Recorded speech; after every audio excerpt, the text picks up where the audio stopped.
Bilang tugon sa banta ng Bagyong Tino, nakaalerto at nakahanda na ang mga kagamitan ng Butuan City PNP para sa mabilis na pagresponde sa maapektuhang pamilya sa naturang bagyo.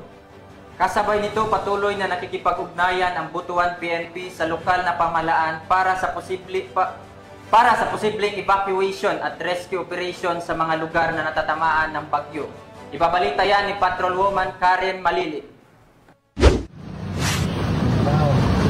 Naghanda ng mga kagamitan para sa search and rescue operations ang Butuan City Police Office bilang bahagi ng kanilang paghahanda sa posibleng epekto ng Severe Tropical Storm Tino nito lamang ikatatlo ng Nobyembre taong kasalukuyan.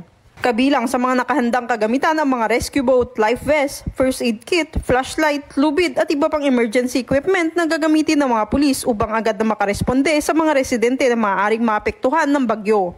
Nakipag-ugnayan din ang Butuan PNP sa City Disaster Risk and Reduction Management Department at iba pang kaukulang ahensya upang matiyak ang mabilis, maayos at koordinadong pagtugon sa oras ng sakuna. Layunin ng Butuan PNP na masiguro ang kaligtasan at proteksyon ng publiko lalo na sa panahon ng kalamidad. Lahat ng mga tauhan ay naka-alerto at nakahanda upang tumugon sa tawag ng serbisyo. Mula dito sa Police Regional Office 13, ako ang iyong PNN correspondent, Patrolwoman Karen A. Malilin, alagad ng batas, taga-taguyod ng Balitang Pulis.